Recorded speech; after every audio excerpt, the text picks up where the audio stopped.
Hi. Today I'm going to read from Grilling the Subject. I didn't mean to. It was an accident.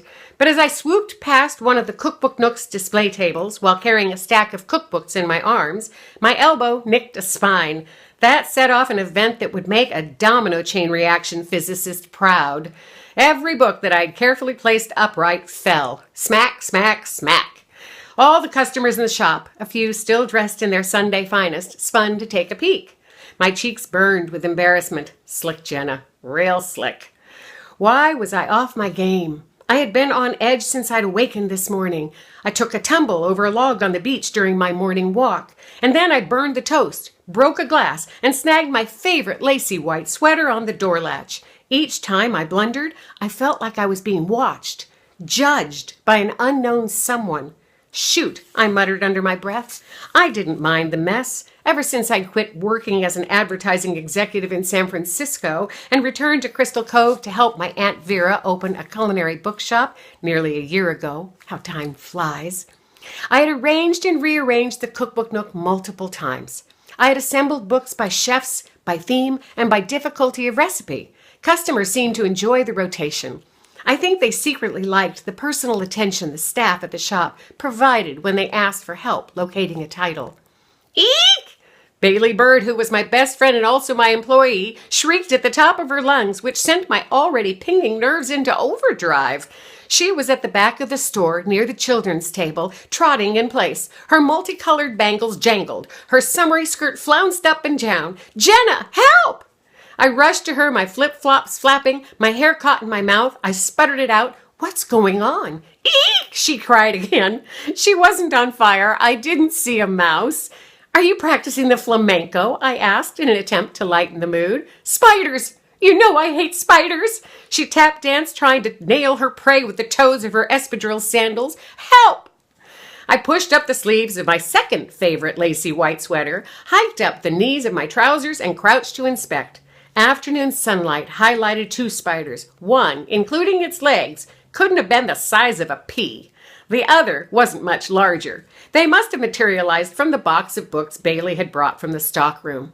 I rose to my full height, nearly a head taller than my pal, and said, "They're itty-bitty." "Jenna Hart, dagnabbit, do something, or are you too old and feeble?" Ha! I was an official 30-something now. I had celebrated my birthday a couple of weeks ago, not with a big bash, just a May fling with friends. I didn't feel older, but I was definitely looking at life differently, in decades rather than in years. Weird. Maybe that was the thing that was bothering me. Age, life, zipping by. "Come on," Bailey pleaded.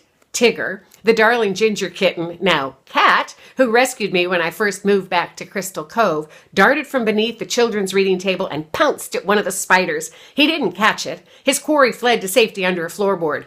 "One flew the coop," I quipped. "Get the other one," Bailey cried.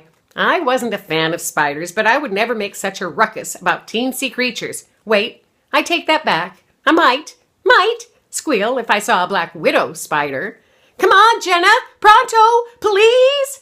"Okay, hold your horses. Calm down. You're going to drive away customers," I quipped, if my antics by the display table hadn't already scared them off. A number of customers, their arms filled with cookbooks to purchase, were backing toward the exit. "Don't flee, folks," I said. "She's overreacting. Everything is fine." To Bailey, I said, "Stop it. You're yelling so loudly you'd think we've encountered an onslaught of bugs worthy of a Steven Spielberg movie." "I'm so sorry." Her teeth were chattering, her eyes as wide as saucers. She didn't like bugs, any kind. Her fear stemmed from a time, way back in grade school, when a trio of boys dumped her in a woodpile. Her hair at the time, unlike the short hairdo she sported now, had been long and quickly became a nest for a horde of creepy crawlers. Over the last year, my Aunt Vera, who for the past 40 of her 60-something years liked to dabble in alternative methods of coping by telling fortunes or doing hypnosis and aura readings, had tried all sorts of sense therapy with Bailey to help her overcome her dread, but nothing had worked. Maybe I should consult my aunt about the weird vibes I had been experiencing all day. Thank you for tuning in. I hope you liked the reading, and if you're interested in knowing more about grilling the subject, Check out the links below. You can go to my website. You can also find a way to buy it or just read a full chapter excerpt. Anyway, thanks for stopping by. Hope you'll tune in again soon.